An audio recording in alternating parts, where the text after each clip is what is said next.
What's up, friends? Welcome. It's another episode of the Movement is Medicine show, and today we have a extra special episode for you. We have Cory Osborne in the house, and Cory is an expert in the whole interesting and crazy and complicated world of car accidents, injuries, all this stuff, right? And we've been talking a lot about that lately here at the clinic because with the weather change and now that there's more wet roads or whatever, we've been seeing more accidents in. So, Cory, we asked you come on in and share some more of your expertise with our listeners. Also got Dr. James in the house. What's up, guys? So, Cory, welcome. Oh, thank you. Thanks for having me. Absolutely. Now, Cory, you have interesting background. So you were in chiropractic before you kind of got into the Seattle legal side of things. But so before you started working with those guys, you were in chiropractic for a long time. Yeah, absolutely. I actually practiced around this area, did it for over 10 years. Absolutely loved working, especially with people that had been injured. It's really was my passion. I did most of my postgraduate work in injury care. And quite frankly, I had a huge frustration with what happened on the legal side. So that's why I actually made this huge switch and jump. It's cool, man. It's I always love it when, you kind of embark on that next stage of life, and it's fueled out of this expertise that you developed over time, and this realization, this frustration is like, oh, I could be serving people at an even greater level if I shift slightly what my focus is. Yeah, absolutely. I have found a way to actually help more people doing what I'm doing now, rather than me being a solo practitioner in an office, seeing, as many people as I could. Now, it sounded to me as we were chatting prior to the episode that there's a lot of different misconceptions people have about car accidents, both about being prepared in case it happens, and then on the flip side, what happens afterwards. So we're going to get into kind of an insider approach here. This is basically like the stuff that you should have learned about car accidents before you ever even got a license and nobody ever told you. So unless you've been involved in a car accident with somebody who's knowledgeable about how best to prepare and what to do afterwards, there's going to be some great nuggets here for almost everybody. So even if you're 40s, 50s, 60s, you're like, yo, I've heard it all, I'm experienced I'm an experienced driver, stay tuned because we got some good insights. I don't want to give away the bag here, but you gave me some good. I was like, oh snap. Yeah, you never know when accidents are going to happen. Cory's talking to me about some stuff. I don't know the answer to that question either. So yeah, exactly, James. So let's kind of start there. Let's start with, we don't know when an accident's going to happen. We ultimately all think, we're prepared for an accident. You're never really truly prepared. But there are some things you can do to make sure that you've protected yourself as much as possible. And that's what we're going to talk about, both from kind of on a legal side, and then we're going to talk about it as a physical side as well. Yep. Great. Yeah. And so as far as from the legal side of it, the preparation really comes down to understanding that your coverages need to be a lot better than they likely are right now. Everybody has this idea that they have full coverage, and full coverage is not actually a thing. And so the state of Washington, unfortunately, has not changed its policies for insurance in over 30 years. And so the minimal policy that somebody might have if they have insurance is only $25,000 to protect everybody, in your vehicle and your vehicle. And so that really is not much. And so really there's two coverages that I want everybody to look into right now. Do not call your insurance guy and ask if you have full coverage. They will say yes. Do not listen to that. Ask if you have, first and foremost, personal injury protection. Personal injury protection is a policy that you pay for that's very inexpensive, and you get at least $10,000 worth of medical coverage whether or not you cause the accident. It's a huge value to be able to have access to medical care after a collision. Secondly, you want to make sure that you have uninsured motorist or underinsured motorist. What that will do is if somebody hits you and they have no coverage, well, if they have no coverage and you don't have that coverage, then guess what? You get to pay for all of your expenses for your car to get fixed and all the expenses to get your body fixed. But if you do have it, then it will pick up to fix your car and your body as well, all your injuries. Now, if somebody has insurance, a lot of times it's not enough to cover everybody that's been hit. I was actually involved in a 4-car collision 5 months ago. 4 cars with a minimal policy from the very first person that caused it, that's $25,000 or $50,000 total for all 4 vehicles. I guarantee it wasn't enough to cover all the cars. Not even close. Not even close, right? And especially if somebody gets hurt, significantly hurt, or needs like ongoing like rehabilitation or medical care. Yeah, this was a very, very big collision. And so fortunately, I have the maximum policies that I can have, and I made sure that that I have everything that I need to make sure that my vehicle and my body's taken care of after a collision. Well, that's a key insight for you right there. The man who works in that industry, he's like, I got it all. I like maxed it out, because you've seen what happens, and you deal every day with situations where people are underprotected. Exactly. And I tell every single client of ours that there is never an amount of money that you can get that will make up for the injuries that you get in a collision. I truly believe that. And so that being said, you want to make sure that you have your policies maxed out so that you can get something for the injuries that you get. Such a good insight. Now, James, talk to us a little bit about, flip side on the physical side of things.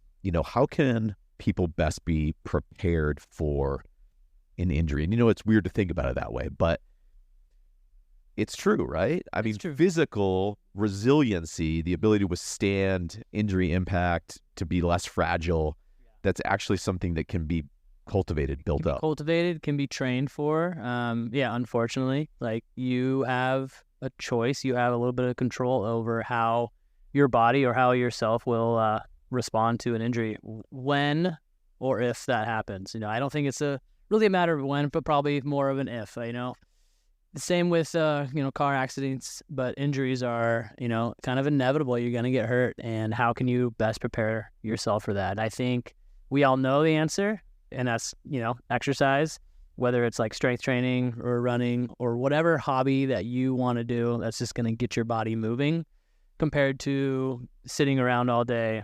not fueling your body the way it needs to be.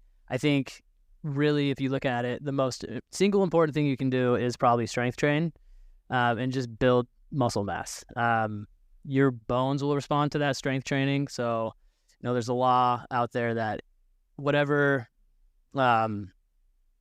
use it or lose it, kind of a use it or lose it, whatever forces you apply onto your bones, like, so however much weight you're lifting, that's going to build stronger bones. Same thing goes for the little old lady walking down the street who has like osteopenia or osteoporosis. She starts lifting, her bones are going to get stronger. So even at a young age, if you start lifting weights, your bones are going to get stronger, your joints are going to get stronger, your ligaments, all that. And it's going to become more resilient to those injuries and the forces that are put through you during that car accident, whether you're getting rear-ended or head-on or T-bone. So really, if there's one thing you can do before to prepare yourself for that accident, is get in the gym, lift a weight. It's that simple, but it's hard to do. If you needed another reason to work on your fitness, now you have one. It's also accident prevention. Yeah, no, that's a really great insight. So obviously, getting in an accident's traumatic, and there's a lot happening. And right in the moment, kind of during, as it's kind of right after it's happened, there's some tips or some insights or some things you want to share, Cory, around what people should kind of think about doing, and then we'll also talk about, again, physically what you should do as well. So for what, like, kind of right, boom, accident happens, walk us through what a person should be thinking and doing. Yeah, so after an accident happens, number one, first and foremost, no matter what happens, please get into a safe place, but then make sure that you call 911. Now, they're not going to show up most of the time. They're actually going to ask you, well, is there more than $1,000 worth of damage to the vehicles or whatever it is, right? Just say yes, okay? You don't know, right? Exactly. And everything's very expensive nowadays. And they may or may not show up. And so, but just putting in that police call is very important. And, if you can, stick it out. But in the meantime, get to a safe place, as long as the person that hit you isn't hostile. Okay, because it does happen sometimes. I hate to tell you, it does happen, but as long as they're not hostile, most people are decent people. And so you get out of the car and take pictures. Grab that phone, take pictures of your vehicle, take pictures of the damage to the other vehicle as well. those can be extremely valuable, especially if, and this happens a lot, especially if your car doesn't show much damage. It can actually be very beneficial to see how much damage is in that other vehicle to demonstrate those forces when we have to go to court to show how you were injured. And so those are kind of the biggest things. And then, of course, make sure that you do get a picture of their driver's license and of their insurance information as well. They may not have it on them, and be prepared for people to try and get out of it. Everybody's afraid of their insurance rates going up. So what they might do is they might say, hey, listen, I'm going to give you some money, and be prepared for that. And, you may not feel the pain right then. And this is, of course, Dr. James is going to go over that. But, you may not feel the pain right then, but it's really not worth accepting any kind of money from anybody, even if you don't feel a whole lot of pain. It's just, it is much more worth just making sure that you say, listen, this is why we have insurance. I'm going to wait for that to happen. Wait for them to deal with it. Smart. Yeah. I think, just bouncing off that too, Cory, I think something that would add to that situation is when you run into that underinsured motorist too, right? Yes. They're even going to be more willing to try to push it under the table a little bit and offer you that offer. That's right. But yeah, even if you're in pain or not, a lot of the times when we see car accidents, people coming in that were in a car accident the day before, the week before, sometimes their pain is not immediate. They're not feeling that as soon as they are in that collision. That pain comes on the next day or the night of. In the moment, you got your adrenaline pumping, you're feeling pretty good, you just got hit. Or hopefully, you didn't just cause the accident, but still, you're running on some adrenaline there, so you're not gonna feel everything in your body at the moment. But as soon as you start to slow down, calm down, and take a deep breath and maybe go sit and watch TV later that night, you're gonna start feeling that neck ache. You're gonna start feeling that low back start to tighten up. So you're gonna be really happy that you made sure that you got their insurance information and took those pictures to open up that PIP claim. Well, yeah. So, Dr. James, how often, because I had this happen over the 11 years I did this, how often do you have somebody that comes into your office and says, I honestly thought that people were lying about how much pain they got in after their car collisions, and holy cow, how am I feeling this way? Do you have that happen to you? Because it happened to me all the time. The whiplash is real. I know it's happened to me, and I've seen it in patients that have come in. And it doesn't even matter how fast that collision was happening. It can happen going under 15 miles an hour. But if you're unaware and not expecting that impact, those forces are going to travel through your body, and unfortunately, your musculoskeletal system is going to pay the price, and it's going to be your ligaments. And the muscles that are going to be, barking at you for hopefully, only 6 to 8 weeks, but it can take, up to a year or two for that injury to really self-resolve, and hopefully resolve with help of chiropractic care. So I love it. No, that's it. Oftentimes when you get in an accident, your chiropractic office, where we might not be your first stop, but what should maybe be your first stop, and what shouldn't necessarily be your first stop, or depending on kind of your depending on how you're feeling, right? And we were talking about this before for the podcast, but I think if you're in that accident and you have immediate pain, immediately following the accident, you're feeling a headache or some neck pain, or you're bleeding, or there's bleeding, right? something that's a broken bone. Your body hits the inside of the car. So definitely do a little self-check right after that, after you get to a safe place. And if there's anything that's asking for some immediate attention, go to a walk-in clinic. Try to avoid, an emergency room. Try to avoid an ambulance unless obviously it's out of your control. But if you can get yourself somewhere safely, go into a walk-in, you're going to be seen quicker. And that's going to be your first, basically, recorded entry of care. They may take x-rays. They may prescribe you some muscle relaxers, but at least you're getting checked out immediately, especially if it's later in the day, or if you can't get into a chiropractor right at that moment.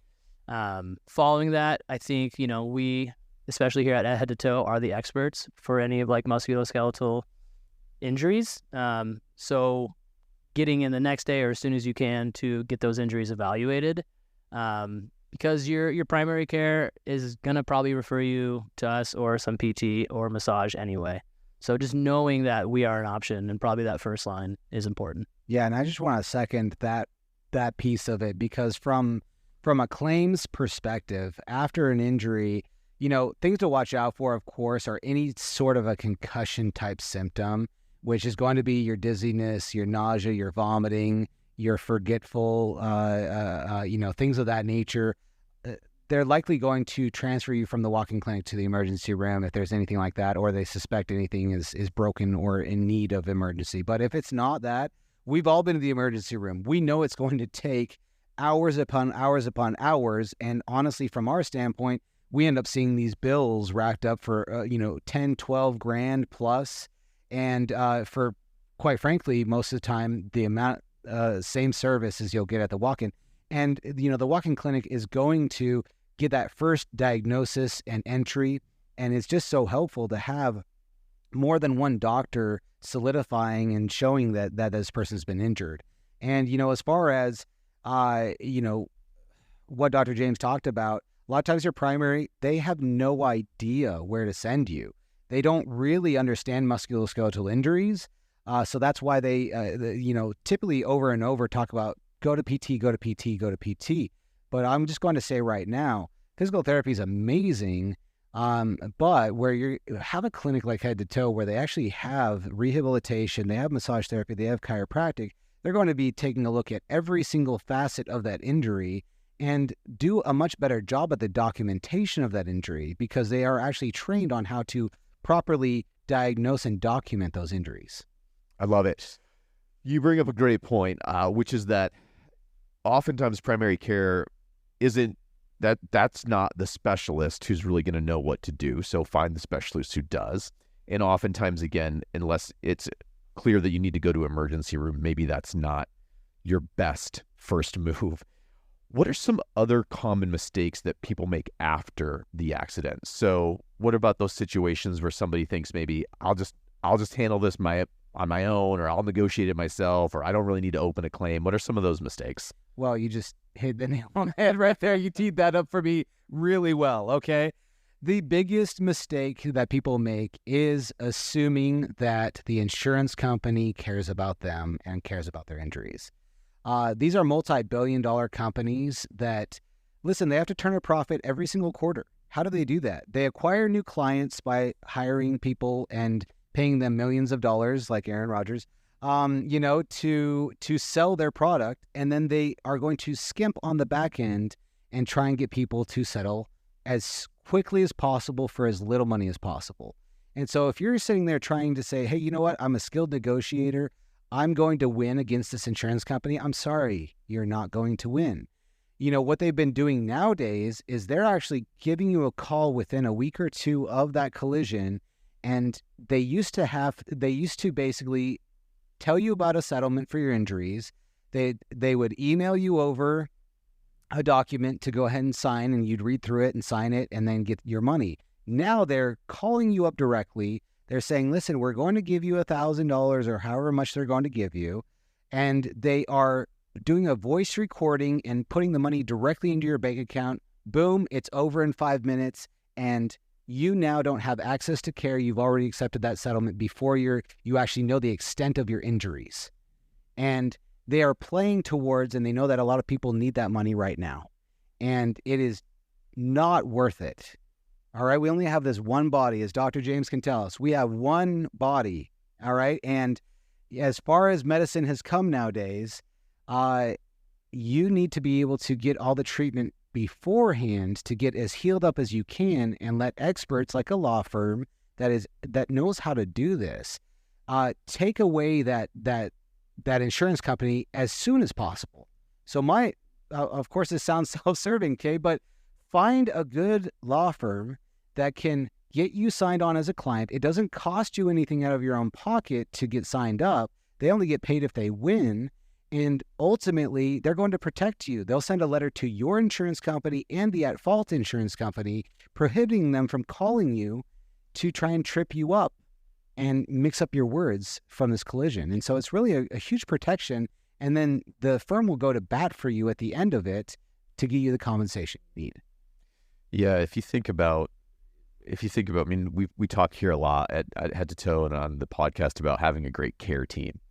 So when you get injured, depending on what the injury looks like, oftentimes, you need a team of people, specialists to help. And this is exactly like that from a legal standpoint. So both legal and medical, both very complicated, can both get very, very messy.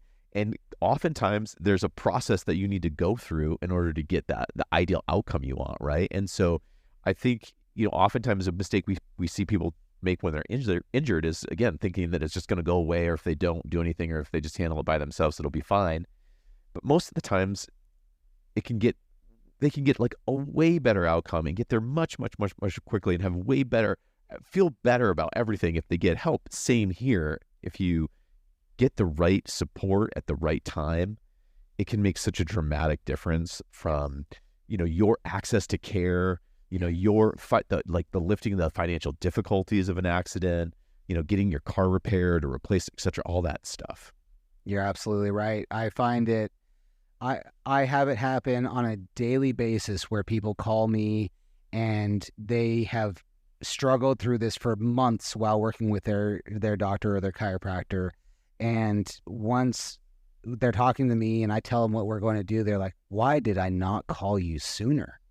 You're like, are you kidding me? I wouldn't have had to go through all these phone calls. I wouldn't have got these letters from them basically saying, well, we're only covering what's medically necessary. I mean, they're really trying to scare you through your entirety of your care on questioning, oh no, like, are they not going to cover all of this? I mean, it's scary. It can feel like a little intimidating. It can feel like you're getting the runaround. Yeah. I mean, you're paying them and you think they're on your side, right? Or they're in your corner. That's exactly right. It doesn't seem to be the case. They're not your friends. Not your friends. We're your friends. All right. Yeah, we're going to turn this into like, we're just going to rail on the insurance companies. No. So, okay, couple calls to action here. Couple key pieces we want you to walk away with. Number one, check your insurance policies. Yes, absolutely. Look at those policies. Ask about personal injury protection and uninsured motorists. Repeat after me. Full coverage is not a thing. So that is not what you have. That is like a weird myth. Like, you need to get real granular and you need to check those two specific: personal injury, uninsured or underinsured. Is there a minimum that you would suggest, Cory, as far as like those PIP or uninsured? Yes. So, as far as, look at the cost, of course, we all have to make those decisions, but the minimal for personal injury protection is $10,000. And so, I mean, that's still a good amount of money. I have the top one. It goes from $10,000 to $35,000. So I have that $35,000. As far as with your uninsured motorist, I would do 100, 300, because that's going to cover obviously your car, but 100, 300 means that $100,000 will be for just you, right? And up to $300,000 for the entire vehicle. Right. And so if you have family and things like that, you need to think about those things. And, it like we think it can't happen to me. Right. But medical expenses, we all know, has gone through the roof. And, one surgery could be well over that $100,000. And so you just want to make sure you have that coverage. Of course, like I said, I have the top that I can have for my own. It's actually 500. But yeah, just look into those and make the decision. Yeah, there's a range, but you're saying kind of a minimal standpoint. You should say, hey, yes, you might feel that a little bit, but really it's worth it in the long term. And typically. Right, exactly. But even if you had uninsured motorist of the bottom tier, which is the 2550. Better than nothing. That is way better than what a lot of people have now. Exactly. Okay. So that's a number one. Second big call to action here is making sure that you know what to do after and having a good care team in place, like our team here, James, everybody here at Head to Toe, or your chiropractic or sports doc, but know a specialist that you're going to go to that knows how to handle and treat these injuries, knows what to look for, knows how to document things properly, so that then when you are in a situation, perhaps a legal situation like this, that proper documentation can make a huge amount of difference in whether or not that claim is going to go through properly. I can't overstate this, that a case many times can be made or broken based upon the doctors you see. Because unfortunately, most doctors are they have been trained on how to diagnose things, but haven't been trained on how to build up a case. And so that's what I like about Dr. James and about this clinic is, they focus on, and they actually know how to document. They actually ask about certain things like, what happened in the collision? Where was your head turned?